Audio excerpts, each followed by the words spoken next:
friend that makes them. That is adorable. I'm sorry. A man tie. My friend, she makes all that. I promise, I already put a note in my particular, in my folder of August. Sheila just said yes. Okay, let's do it. Good morning and welcome to the May 6, 2026 Finance Committee meeting. You have, Do I have an approval of the agenda? So moved. we don't even have enough You for a don't have the quorum. member here. Can you second? Second. Motion to approve, all, yep. Agenda approved. Do I have a motion to approve the minutes? Moved and seconded, all in favor? Aye, that passes. We will move to a introduction from A&M, I believe is hopping up first, or? They are, and I'll get them up here to the podium. Good morning, everyone. We will continue with our work and presentations around our budget development process. We continue to engage in a more disciplined, transparent, and strategically aligned budget. It has been a iterative process for sure. It is a budget development process that represents the economic reality that the context that our school district exists in. It also is a process that is ensuring that every investment is looked at through the lens of effectiveness.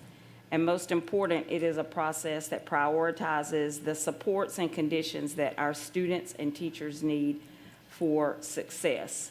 So today I am excited to continue to partner with our partners Alvarez and Marsal, as well as our finance department, as they take us through the mandatory cost pressures that we have, our strategic investments. And today we will pivot into some discussions around revenue projections and also begin to get your input on trade-offs and where your appetite is for the budget development process as it exists. So with that said, I'll turn it over to Sheena Gordon with Alvarez and Marsal. Thank you, Dr. Watts, and good morning, everyone. So we just had our introduction from Dr. Watts. We'll go through a department budget and strategic investment overview. It really kind of recaps what was presented during the board workshop in April. We'll have Ramon Ray join us to talk through both mandatory and discretionary personnel growth drivers. We'll give an overall budget feedback, a summary. We'll invite some feedback from the board, and then we'll give you a little bit of a preview into some millage rate and revenue projections that we've developed, and provide you with some scenarios based on sort of where the budget ends at. So just to highlight kind of where we've been and where we're going, at the board workshop, we talked through the strategic investments. We didn't quite get to the reductions and redesigns and unresolved trade-offs, so we'll bring some of that up today. And then really think about how you prioritize those choices and trade-offs, and we'll have a preliminary discussion about the millage rate and the revenue scenarios. So, where we ended the board meeting, the board workshop in April was really an overview of the department budgets as well as kind of the school budget. As we talked about in April, there were still opportunities to kind of continue to vet those numbers. And so in total, as of today, the total FY27 budget request for the departments and the schools is $683.7 million, which reflects a 2% increase from the revised budget of FY26. Again, the strategic investments, the next two slides will be the strategic investments that were presented to you all during the board workshop in April. The one change is that, the math textbook adoption, which I think you guys will hear about later today, we're thinking of a new way to fund that, and so that has come off of the strategic investments proposal for next year, but the remaining sort of 11 here are the ones that were presented to you by the department chiefs at the previous meetings. You'll see a brief description here. I won't sort of read through all of them because I know you all have heard about them and seen them in the materials But here are the remaining of those strategic investments and the requested budget for FY27 for each of those. So during the workshop, and I think afterwards, you all were provided with a Mentimeter that invited you to rank the strategic investments that were included. And this is the results of the rankings, with the school transformation being the leading one, I think with a unanimous vote of support, in support of that strategic investment. And so this gives you an idea of where your fellow board members are thinking about, what they're thinking about in terms of the strategic investments, those main ones that were presented during the board workshop. Questions or feedback on sort of where we are on that recap from the workshop?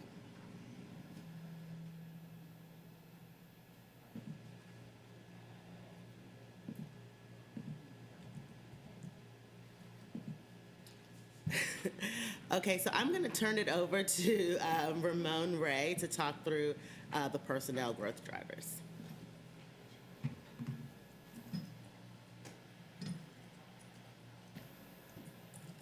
Good morning.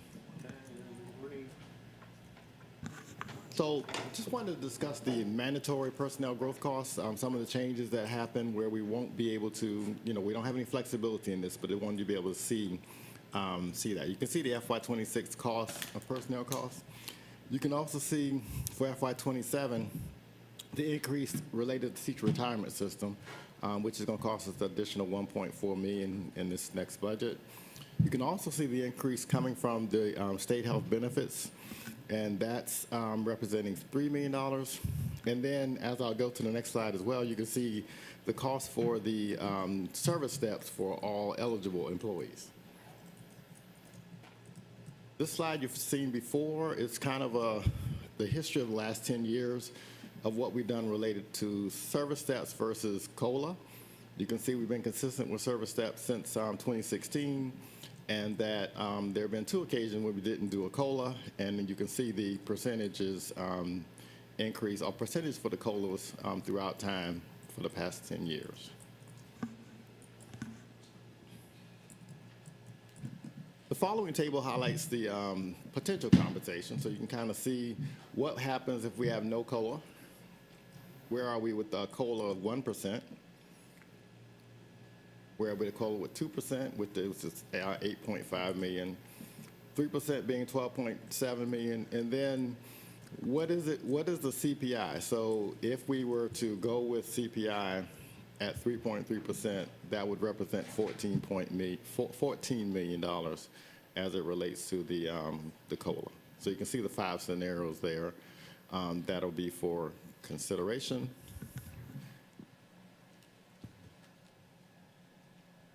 So now we want to have a discussion. The recommendation from the superintendent is 3% at this point. I wanted to get the ideas from the board on what your thoughts are related to the COLA level. Do you support, which one do you support the most, and what is driving your current thinking?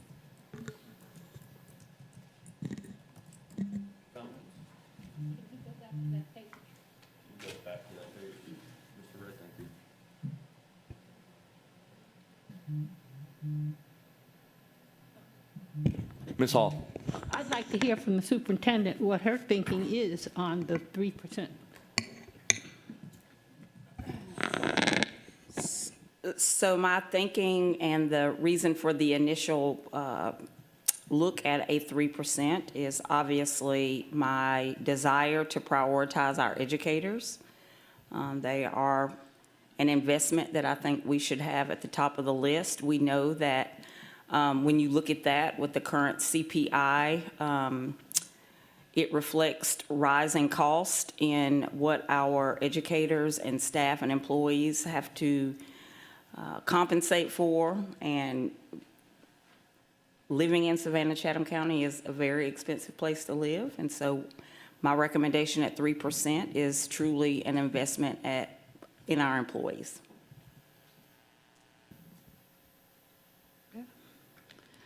I can't see any problem with that reasoning because we can't at one point say how important our employees are, and then when the rubber hits the road, decide, oh, well, let's reduce the COLA. So I'm in support of that, Superintendent.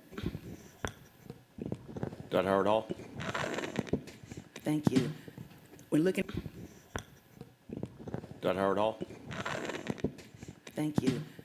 When looking at the scope of our COLA adjustments from the past 10 years, we've pretty much established a benchmark anywhere between 2% up to 5.5%.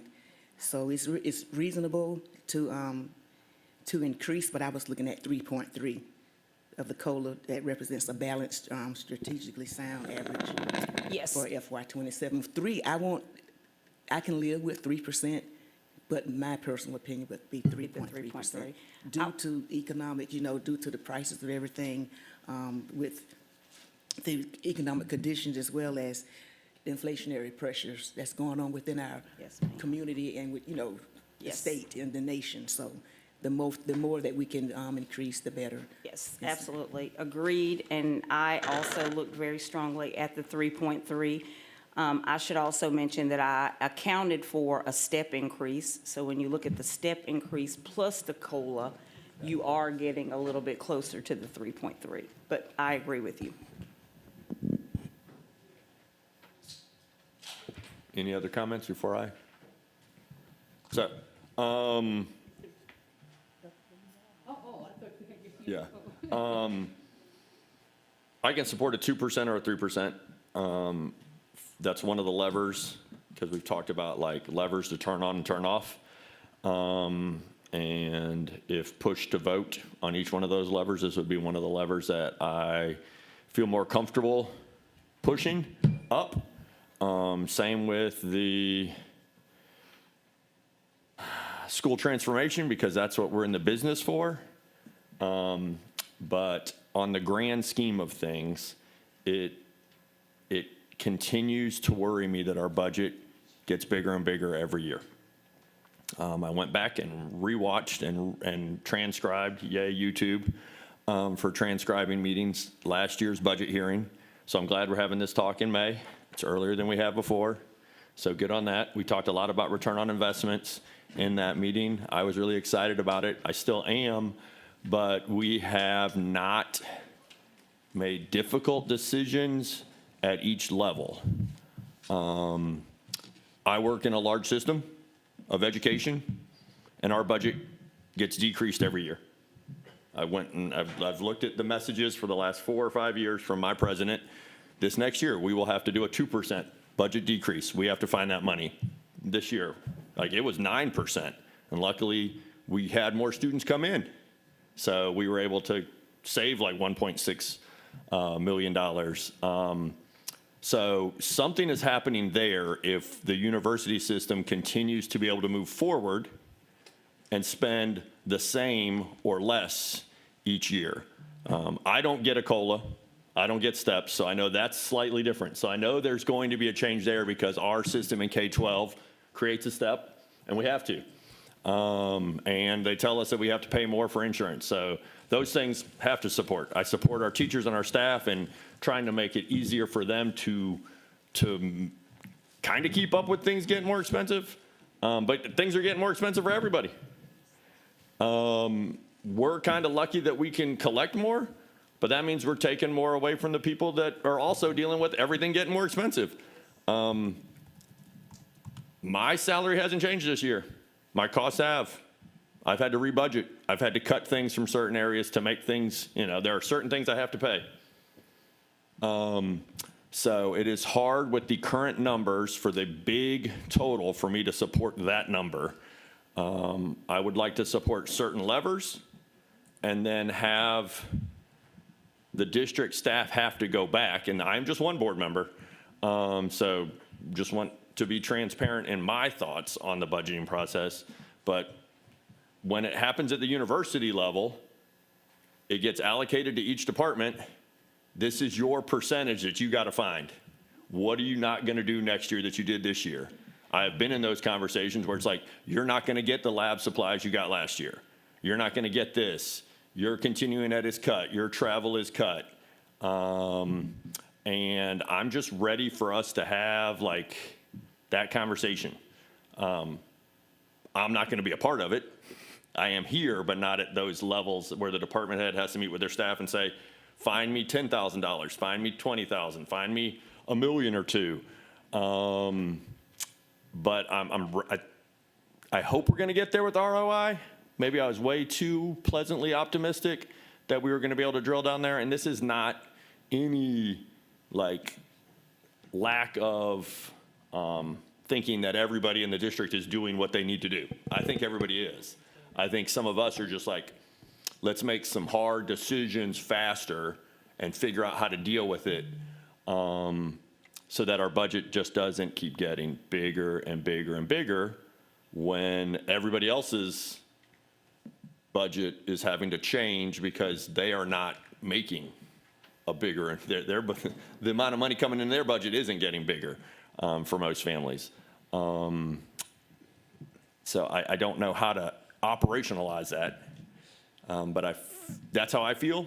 I don't know all the other board members, so I don't want to get to June and July when we're voting and have these conversations, because we had a lot of them last, what was that, June, when we were voting. So I hope more board members will be transparent in their feelings earlier, and maybe they don't want to do it this way, but I feel like we need each board member to reach out to staff so they know come budget time, who's going to vote on what number amount, and then that drives to some degree what the other number is to make sure we increase that. And we have to continue to remember that we can change our budget. When something's being successful, we can move money around. We did it this year. And when hopefully something is unsuccessful, we can move money and divert it from that as well. So not trying to throw a wrench into the gears. I think this isn't like new speak from me. I hope not. I thought about it way too much yesterday. I did sleep well though, so good on that. So I just want maybe levers, like if we all need to go and say click, click, and vote on each one of these things to see what really goes into the puzzle, or I want it decreased by this much. And once we make that number, it kind of has to be operationalized. Yep, absolutely. Yeah, so that's the Brinkman. That's just one. I do. And look, now I got everybody wanting to talk. See, it just takes one person to say something to get everybody going. It's like in class. Yes. You got that one student that brings up an idea, and all the other students are like, and now I will talk. I want to say that I appreciate that feedback and input, and no, it's not a surprise that that's the position you are taking. I don't think we are doing a good job of necessarily representing the cuts that we have made over 3 years. We have made millions and millions and millions of dollars in cuts. I don't know the number off the top of my head, but it's probably, It was like 20-something. Yeah. it's probably close to 30, right? Yeah. But the only place now to go to make cuts, because where we are right now, I feel like we've looked at every program, and of course, we will continue to do that, is people. People, 85% of our budget is people. So when you talk about making more cuts and reducing the budget, the only place left to go with 85% of our budget represented by people is people. And that was discussed Yes. in a nebulous way at the April meeting, but I think some of us are ready to have those discussions. They will be meaningful and difficult. We have a lot of schools at 60% occupancy. Right. Those are going to be discussions we need to have because that's not efficient. And that has a lot of staff that goes with it. Yeah, so I'm ready for those conversations to make, at least I see it the way, to force us to have those conversations. We might have to create a budget that forces us to have to make decisions, or we're just going to stay the status quo and not make difficult decisions on. Those two schools could become one, and every classroom would be full. And I know we're moving forward on a better appraisal system, which I think is going to help as well, because I don't want to just broad sweep, oh, that's all gone. We can't, I don't think we even legally can do that as a state, just get rid of people without having justified. The lawyer isn't peeking his ears yet, but, so I know there has to be, but for us to, for us to move that needle that way, if enough of us feel we need to do that with the budget, we might just have to make a number that we have to fit into that forces us to make some of those decisions. Because we've talked about a lot of those buildings. We just haven't moved on them. Because it is easier to keep them open to some degree and less disruptive. Yep, just me. And now I got everybody wanting to talk. We'll start with Ms. Hall, and then I saw Ms. Snowden raise her hand, and then we'll go to Mr. Moss and maybe Dr. Howard Hall. She'll think. Well, certainly anybody who knows me knows I don't need any prompting to talk. I don't need to be urged to talk. But when we start comparing K-12 education, Dr. Brinkman, with higher education, the waters can get a little murky because our focus is on the quality of education to get those kids ready for higher education, whereas what the quality of the higher education is that our secondary students are getting, I don't know. I know I'm not pleased with the teacher education that most of our new teachers are getting. I don't think it's broad enough, substantive enough. I don't think it considers the difference between a school classroom in 1990 and one in 2026, all those things. But our job is to get children ready, so for those who want to go on to university are actually prepared, and we don't have university professors telling us that our students are not capable of doing the work when they get there. So to me, the onus is on us, and that's where the money would be spent more, getting those children ready for that. $20 million to me is a substantial cut, and I applaud the staff for that. We always talk about the budget being a moral argument. Where do we put our treasure? And as far as I'm concerned, it's in public education. Most of the people in this room were educated publicly. And I agree with Dr. Brinkman, you know, our enrollment is down, but I think I would rather concentrate on things that would cause our enrollment to go up. What can we do that will entice those families who move here to not go to private schools, to want to come to the public school because of the broad offerings we have? So again, Dr. Watts, I love the idea, how do we get to yes? So while I respect everything Dr. Brinkman is saying, I'm a taxpayer, a senior citizen. The gas to fill my truck is ridiculous. But at the same time, I wouldn't be sitting here if I didn't have the wonderful education I got in K-12. So that's my 2 cents. Ms. Snowden? Thank you. First of all, thank you for allowing me to say anything. I didn't know I would be able to speak in this meeting. I thought I was just coming to observe. That's your job now. So thank you. And I want to say, as a former teacher, it is so encouraging for my first seat at this table to be that we care about the financial stability of our educators. I want to say thank you, Dr. Watts, and I thoroughly support the 3%. And like I said, I didn't think I had an opportunity to say anything, and I need you to know how I feel about that. Our educators work hard. They give their all to our children. So for them, however the vote goes, for them to know and understand that we care is a plus. Mr. Moss? So I'm going to be, it's like when you go take the test and they say, don't open the book. So, yeah, you break the seal. So I'm already on the last page, yeah. So, and I'm with Mr. Brinkman on this, but my concern is the millage rate.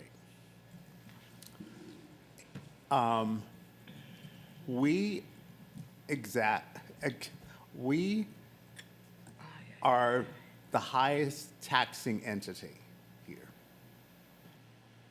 In an economy that we have now, when we have the public having to pay more for gas and pay more for everything,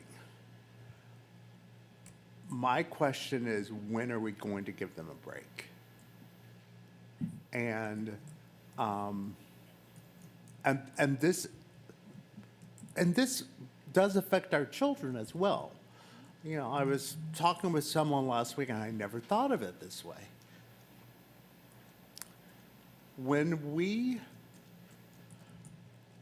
keep our millage rate where it is, and the values of homes keep rising, you may have a family that is in a family home that they bought for $60,000 or $100,000. It is now worth $400,000, and that is what they're taxed on. We are putting some of these people in, and for some of them, their income didn't rise as much. So what we're basically doing is putting these people in the position of possibly being taxed out of their homes. That's one. Two, when we have a millage rate and those taxes keep going up, and we have people that own rental properties, they pass that cost on to our renters. And those renters are families. So I just, you know, yes, this has got to be an investment, but at some point, I really want us to give our public a break. And I'm sort of with Dr. Brinkman too on, and we talked about this before. Let's look at those priorities. And we may not be able to get all of the priorities this year. But let's look at, teachers being number one, yes, absolutely. We need to take care of our teachers. But as we go through this process, and I'm glad we're going through this process, let's also understand our public and our kids' families. Dr. Howard Hall? Mr. Moss, I broke the seal too. I kind of just went on through. And looking at the millage rate chart, and based on, I know, I couldn't help it because it's kind of working backwards to me. But anyhow, 90% of the proposed strategic investment can be achieved if we keep the millage rate the same. So that still means that we're going to have to refine 10% of those figures, keeping it the same. So I think we need to dig deeper to see, we're going to have to make cuts even if we keep the millage rate the same, because that's only 90%. And then on the other hand, what we don't want to do is we don't want to compromise critical objectives also. But when you hear that we've managed to find $20 million, that was within 2 years, 1 year, the 3-year process, and you look at the full rollback, which is $20 million, that's a red flag. It sends off, to me, a negative message out to the public.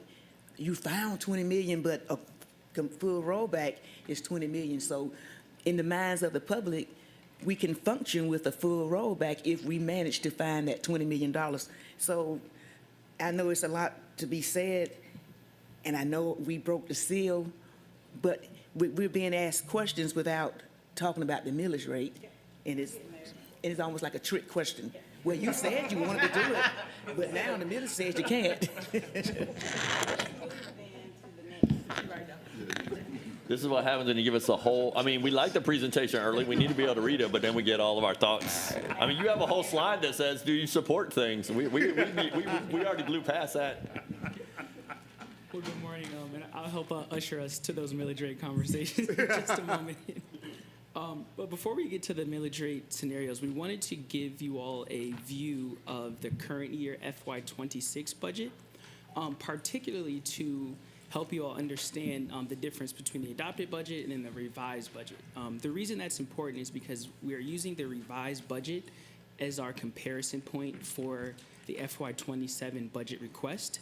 Meaning when we say, you know, the FY27 budget request is a increase of X percentage, we're comparing it to the revised budget. So last year, around this time, you all would have approved a $656 million adopted budget. Since then, there's been a few different things that have increased your authorized use of general fund dollars in the current fiscal year. And we wanted to just pull together a quick table that summarizes those things. So you have some additional expenditures coming from state grants. There's also some additional revenues that added additional expenses from your title ad valorem taxes, some assigned use of fund balance for the current fiscal year, and then other uses of fund balance in the current fiscal year. In total, these items add about $13 million to your general fund budget in the current fiscal year. And this is as of April 26. And so any items approved on or after the April 8th meeting are not included in this revised figure. So you all may remember some of the decisions you made around summer school during that meeting. I think there's some things for you all to consider today as well. And so just to keep those other items in mind, that would add to this total. The other thing that this figure, go ahead. So I was looking at this, and I don't see what the governor just signed as far as the literacy act and how that affects our budget. Yeah. Actually be reflected in next year's budget. Okay. So now that we understand what our comparison point is, we wanted to put everything together and give everyone a sort of holistic view of what our initial request looks like and then how our personnel changes that we just discussed layer on top of that. And so earlier, Sheena walked us through the school budget and the department budget request, which comes to a total of $683.7 million. On top of that, we have our mandatory salary and benefit cost growth. So that includes a step increase, the retirement and state health benefit changes, which add another $12.4 million, along with a COLA, which right now we're discussing at 3%, adds another $12.7 million. And then altogether, that will give us a budget of $708.8 million, which represents a 6% increase from that revised budget figure that we just walked through on the prior slide. Any questions here before we jump ahead to the more, probably more interesting parts of the discussion? All right, so we wanted to give you all just a history of how the budget has grown in each fiscal year over the past few years. And so you'll see in the current year we're requesting about a 6% increase, which is generally in line with what you've seen in the past, with the exception of in fiscal year 2024. This 6% really can be broken down into really 4 different categories. We have our mandatory and baseline cost increases, which represent $3.6 million. Strategic investments, which is another $10.8 million, and then the remainder is personnel changes, which we discussed. And thank you to Ramon for leading us through those slides. Of these cost drivers or growth categories, a few of them are things that are very, very challenging and difficult to control. And so, you know, while there are significant dollars for strategic investments and things that we want to do to students or to support students, there's about $16 million in cost that are very difficult to control. The first three are the personnel, mandatory personnel cost drivers that we discussed earlier. There's not really much leeway or anything we can do to get around those. And then the next two categories are insurance increases and then utility cost growth.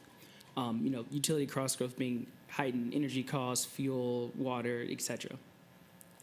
In total, that is about $16 million of what we're calling uncontrollable or challenging to control cost growth. And this represents about 40% of the increase asked going into the next fiscal year.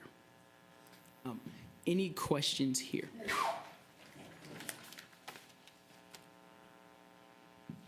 Great.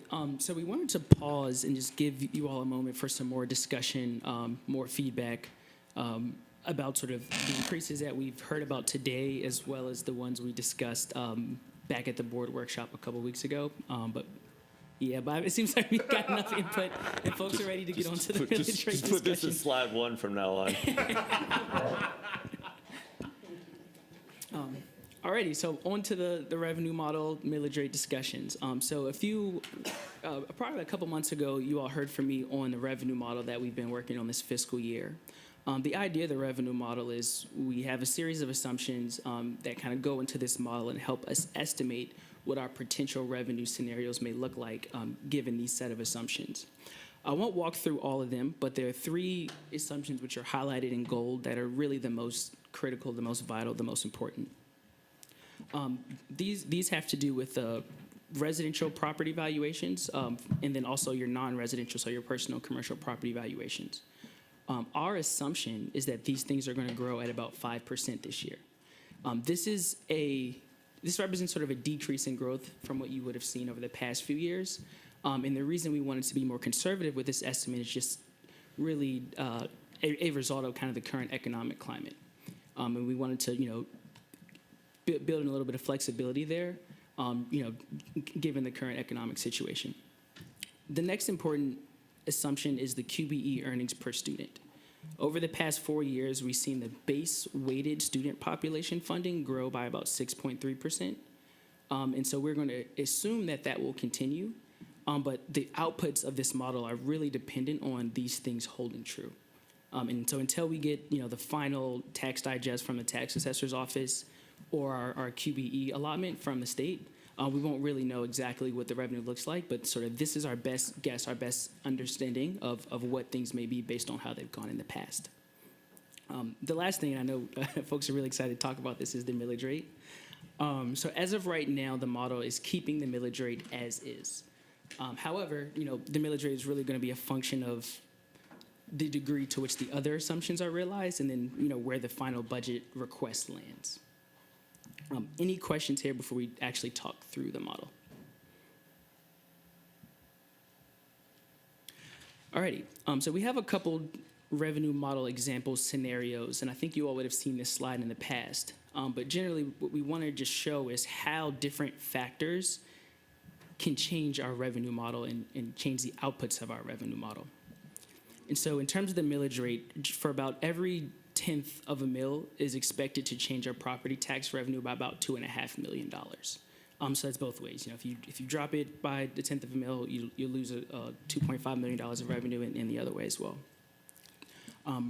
For taxable property value growth, every 1% change in your taxable property value is estimated to change your revenue by about 4%. I'm sorry, by about $4 million.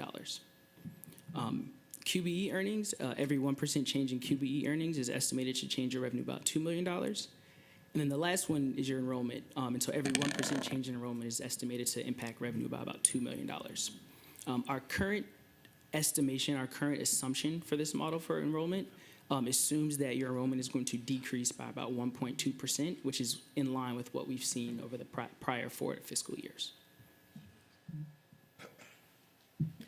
Now that we have an understanding of how the revenue model works, we wanted to show you all sort of what the current model, given these assumptions, what the output is of these assumptions and how that compares to our budget request as it stands right now.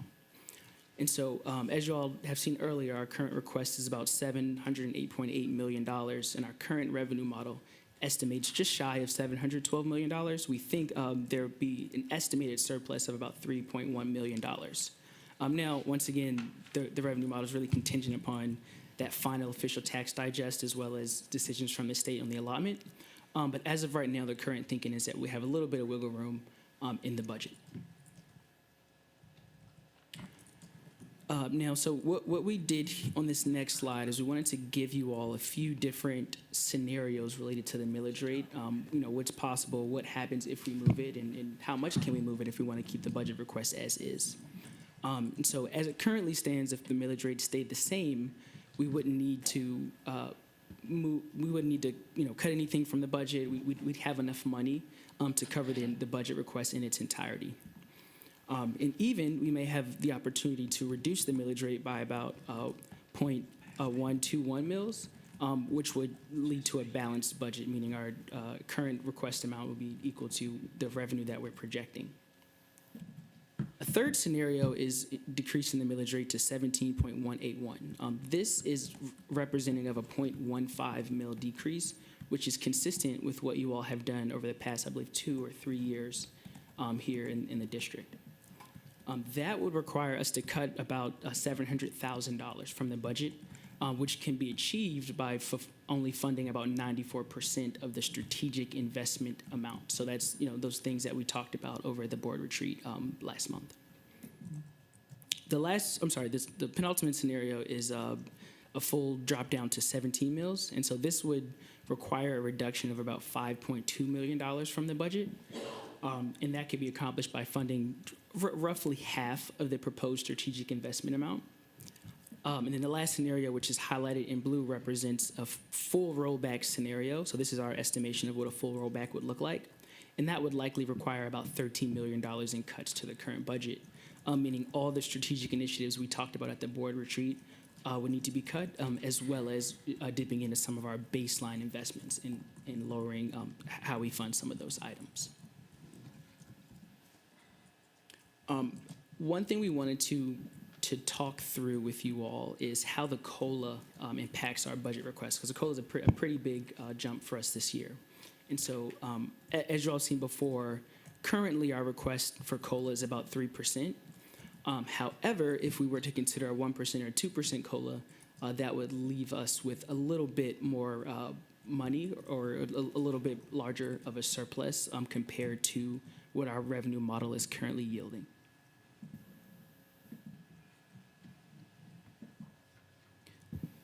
So I know that was a lot of information very quickly, and so I think it'd be best if we pause now to let folks digest and maybe open it up for some feedback, discussions, or questions.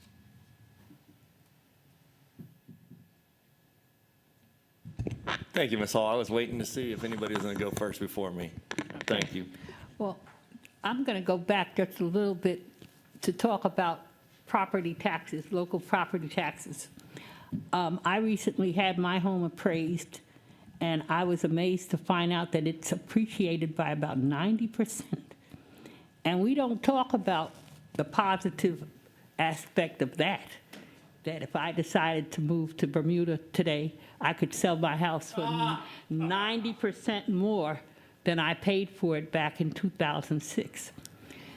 But that's the reality. So, and lots of people my age are downsizing. They're selling their homes and getting smaller homes. So everything is not gloom in terms of property owners getting these big appreciations on their property value. So that's the first thing I'd like to register there. We tend to just talk about how it's costing them more taxes, but we're not talking about how it's giving them more profit. So let's keep that in mind. Also, along with the fact that these same senior citizens like myself are going to be more and more needy of young adults who know what they're doing, who can bring me my Instacart, who can, and without messing up my order, who can help me if I need to get to the doctor and I can't drive anymore. So again, our investment is in our K-12 students. And as older citizenry, we have to look at what that investment means for us and how it helps us, not just how it changes my taxes by $100 or $75 that, Dr. Howard Hall knows I'd spend on a Coach bag easily, that, I may have to pay that in taxes to the Board of Education. How much does an educated citizenry mean to you? Or do we keep this perennial subclass of people who are not reading well, computing well, speaking well, thinking well, voting critically? How long do we keep that, or do we try to change that? So that's of course, y'all have heard this for 14 years. That's my overall philosophy about this.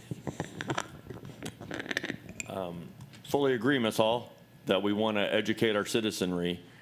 And I'm just going to play the other side of the coin. We've been increasing our budget for decades, and it hasn't really made a change in our data. Like I said at the retreat in April, this would be a lot easier conversation, and I would keep going to the coffers if everybody was reading, if everybody was writing, if everybody was passing tests. I'm so happy that the governor is now going to force us to retain students so that hopefully we don't just keep pushing our citizenry through the K-12 system when they haven't met our metrics and the state metrics, because then we have done a disservice. I'm looking at our April budget right now, revised is 669, correct? Is that what I'm seeing on page? It was one of the pages. It's 669. Yep. And if we, and I'm just, again, making us think and have the discussions now, not on the day we vote, are projected, and I know it always changes, full rollback would still bring in 695.8, which is 26.8 more than last year. And that's a full rollback. That would pay for our 3% COLA and almost all, but not all, of the uncontrollable drivers of cost on page 19, the 16 million. I mean, so we're pretty close with a full rollback and making enough money to pay for all the things we want to do to support teachers, to give them their full steps and not pause those, to make sure everybody's fully insured. And if we want to be strategic, and I want to be strategic, I want to push the lever on that $6.5 million on strategic transformation, then we as a district have to be strategic in other areas of our budget to find that money. And that's just me trying to get us to look at the other side of the coin and not just, oh, if we keep the millage rate the same, we'll make more money and we can spend more money, because we've been doing that and it hasn't changed much. I'm happy that when we've seen change, staff has come to us and said, this is working, we need to put more money into it. I loved it. That was a great day. We need more of those days, but we also need to have days where we're saying, this isn't working, this is inefficient, these people, this building are inefficient, and we have to make hard, and force us to make hard decisions to become more efficient so that we can be strategic with the money. And then when we start to move the needle and we can pump more money into things that are moving the needle the right way, go for it. But right now, we don't have many places where we can say, the money going here is making a difference. Y'all came to us and said, the money here is making a difference, and we all said, spend more money on Ignite. Tutor away. And I know that's part of that strategic transformation. So I'm just trying to get us to, all of us, and we're not voting today, yay, but we're talking about it now at the beginning of May, to have more conversations about what this is going to look like when we do have to set a budget and a millage. So again, that's just Brinkman. And I see Ms. Hall, is that a hand up or just a pin up? No, my hand is up. Yeah, everybody. Okay, which way we want to go? Dr. Howard Hall, you want to go backwards or forwards? Because, you know, they be leaving us out all the time and they start, yeah. Okay, you can go first, Dr. Howard Hall. I think one of my major concerns is long-term instability. If we trade off political relief will roll back, what would happen with the long-term instability? What would happen? Because once we do that, we're going to have to keep it like that. On the other hand, we know that 85% of our general budget is in salaries. We understand that. But we need to look at the percentage of who are we referring to in those salaries as far as certified positions. What percentage are classroom teachers? Because we don't ever take up, when I applied to teach back in 1983 in Chatham County, they had so many teachers here, I had to apply to Effingham County. We don't have that problem anymore. So we know that it won't be with classroom teachers. So what happens? Are we looking at academic coaches or anybody else outside of the classroom that's certified? What percentage are those people? Also, we tend not to include federal funding. Our federal grant, our Title I, which supplements those schools and which provide positions. So are we really taking advantage of those positions? Are we using each position to the fullest capacity? Because even in some instances for a counselor, we know that counselors are responsible for testing materials.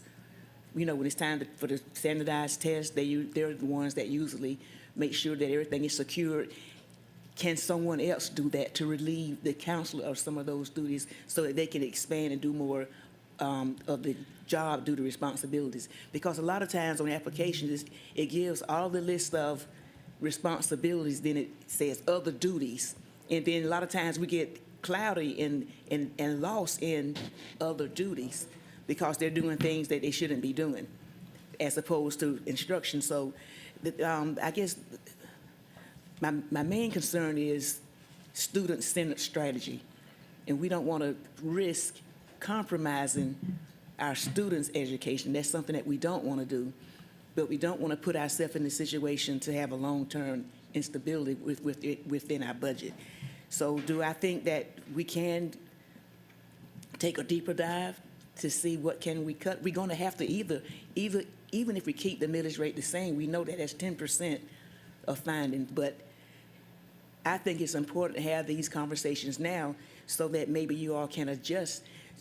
If you give me a $10,000 credit card, my husband will tell you I'm going to spend every bit of that $10,000 credit card.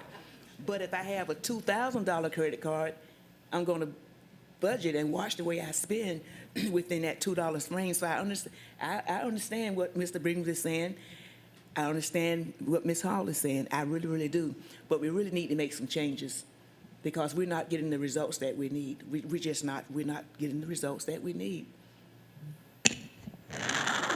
Yeah, I thank you for everyone's feedback. I'm intrigued with the statements that's being made. I want to just give food for thought that while Dr. David Brainman was speaking, one thought crossed my mind, and it is, I do see where we are missing the mark, but my concern is if we decrease the amount that we put towards a thing, will that run the danger of lowering the outcomes that we're already getting?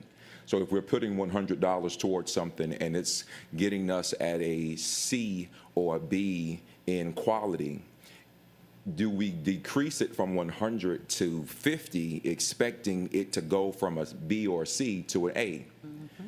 Some people may say we need more money to get to the goal that we're trying to get to, or at least we need to stay where we are and do professional development or et cetera, so that we can hit that mark of an A.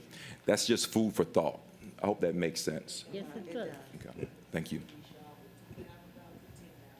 Mr. Moss?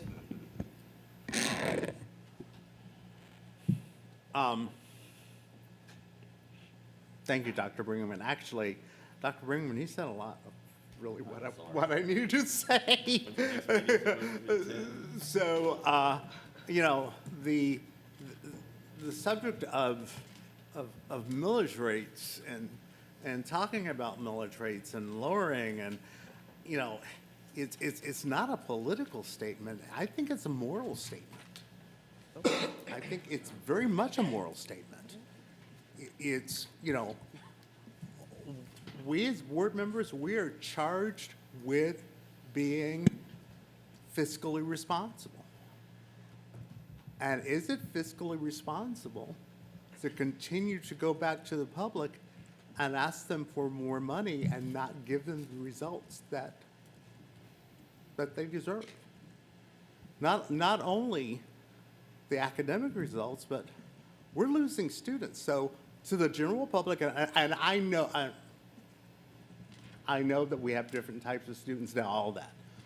But to the general public, what they're asking is, why are you asking us for more money for less students? And I have to give to them. That's a legitimate question. So, and as far as spending more money to get better results, we have spent more money. I don't think it's the spending of money, it's the how you spend the money. It's the how you be strategic. You know, I'm encouraged that now we are looking at an ROI. So, and I believe ROI is going to yield us some great results. And us critically looking at every way that we are attempting to meet our students' needs. And as opposed to, let's just spend more money. So, yeah, so. That's all? Okay, so very briefly, I think the education that many, I won't say most of our students getting now is actually better than the education a child would get back, say, in 2012. One way of looking at it, look at our CTAE offerings. I actually know some young men now, no women yet, but some young men who are learning welding through us and who plan to go on to lucrative careers. We didn't have that possibility. And I go back to when I was in high school, if you were going to college, you didn't have a chance to take anything outside of a strict academic curriculum. And here, our children now can not only do an academic course of study, but they might finish in time that they can go to Savannah Tech for most of their senior year to get those experiences that are going to help them in life more than just their academic training.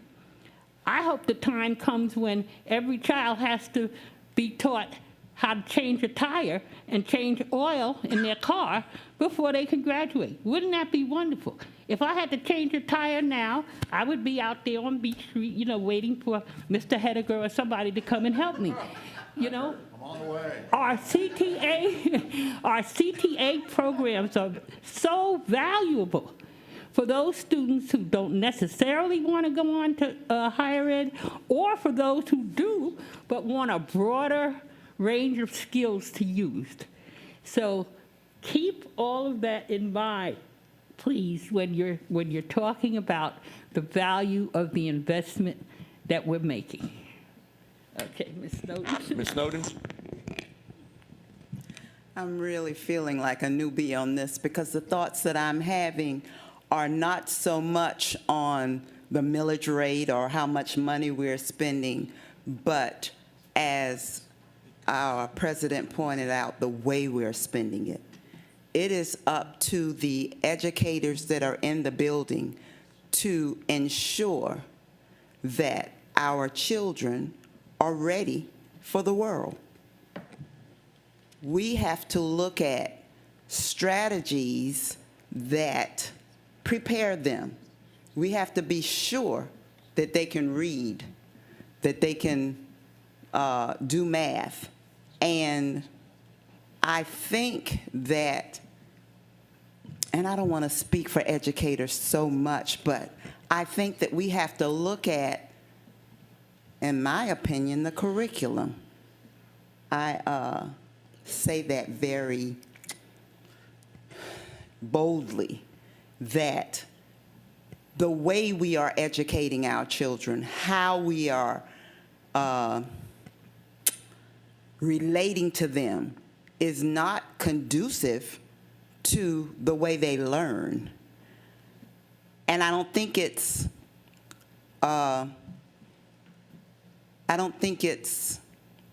overlooked. I think it's just, we have to look at the time we put into meeting the child where they are. And because of how our system is set up, it's difficult for many of the new teachers to know how to meet a student where they are. I've talked to some of the teachers in different schools, and they are so frustrated that they are expected to deliver a 10th grade curriculum to a child who can't read, and they don't know what to do. Well, as an old school teacher, you can't sit in front of me 180 days and leave and can't read. So for that child, I do something different. Well, we're not in a world where that can be done and it's applauded. It's kind of looked at like, you got to do what we say do, deliver it how we say deliver it. And I think that is one of the problems for why we're not getting the results that we would like to get for our children. It should be a baseline of every child that leaves our system can read, comprehend what they comprehend what they've read, write about what they've read, and be able to figure out their money. So I think our time and energy needs to be put into those strategies, and then the money will come. People will send their children to a system that's performing that way. Thank y'all. Mr. Kowalski? So it's always interesting to go last when we go around the horseshoe because you get the opportunity to hear from everybody else first. A couple of comments were made of, we've been increasing our budget for decades and not seeing results and so on. And I think that is unfair. I think that we are doing things very differently now than we have for the past decades. And I think we are seeing results. We're going to be recognizing 3 schools that have been recognized by the state for their tremendous growth this afternoon in the board meeting, and another school that's recognized for its tremendous statewide academic performance. We have, it's really easy to point to our one metric of reading on grade level, which is incredibly important, and I do not mean to underplay that at all. It should absolutely be our North Star as it is. But I don't want us to be dismissive of the wins that we are having. We've all sat around this horseshoe, we've all sat in retreats and have all agreed that this is a marathon and not a sprint, and that we are not going to see results overnight. And then it will take strategic investments. It will take dedicated strategies, which we all just reviewed at the board retreat, and those seem to, disappear from the conversation. So I just think it's important that we really, it's easy to make generalized statements, and yes, we have plenty of areas where we still struggle. We have a lot of work to do, and all of the things that have been said about the struggles are absolutely valid. But I think if we want to continue to see, we're seeing incremental change that I hope will be like a snowball, right? It starts very small, but as it keeps rolling down the hill, it will build and build and build to be a fundamental shift in the overall performance of our district. So I think our snowball's kind of small right now, but I think it is building. And we got to have the snow to continue to build. Maybe that's, I don't know where this analogy came from. I know, right? It just kind of, I don't know. But there are 2 slides that I think are, what? Snowed it. There you go. It is my welcome to you as our new board member. So I think there are two slides that are really important. So slide 18, if you could go back to that one. It shows our historic changes, and the thing I think is important on this slide is the pie chart. Because if we're going to make cuts, we pretty much have two areas where we can make those cuts: our COLA and our strategic investments. When we were at the board retreat, what I heard, and maybe I heard differently, was support for all of those strategic investments that were presented by Dr. Watts and her team. And maybe maybe I heard wrong, but I just point that out. And then if you go to slide 26, which highlights the scenarios of the millage rate, on a house that is valued at $400,000, the difference between the current millage rate and the full rollback scenario, and somebody can check my math, is $8.50 a month for a house valued at $400,000. To me, it's worth $8.50 a month to continue to invest in our students. And that's just, I'm just putting that out there as a different way to frame the conversation. So I agree, it would be fabulous to be able to reduce our budget, and if we can find a way, Dr. Watts did that last year, and she came to us with some pretty significant cuts, particularly out of the central office. So yes, it's definitely good for us to look at ways to reduce that.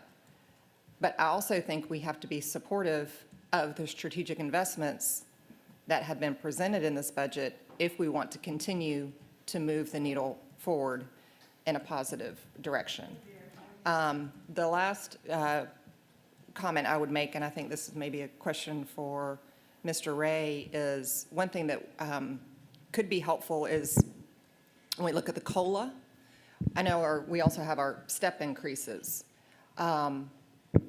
Understanding and I don't know that it's I don't think it's a flat percentage, but what the percentage is of a step increase, and understanding that in addition to the COLA. I understand the step increase is intended to recognize experience, which absolutely I do, but I do think that that's an important consideration because it is part of the overall salary increase to look. So I think it's important for us to understand the step and the COLA together. So I don't know if that's something you can respond to now or later. Yeah, we can add that in. Okay.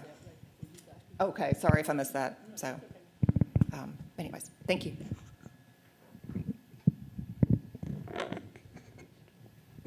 There's a ton to ruminate on now.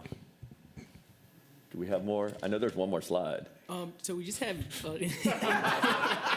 He's like, I don't want to click forward.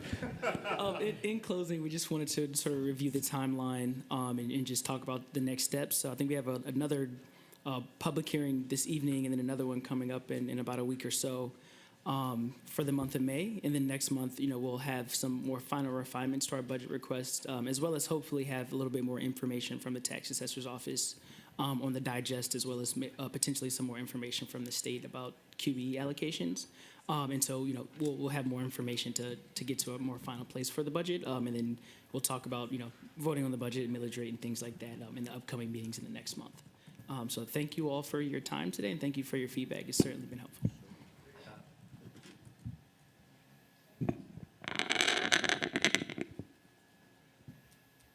We have 20 minutes that we could fill. Does anybody else want to talk about more stuff?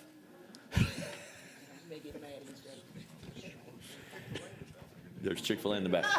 Motion to adjourn. See you at 10 o'clock for the informal.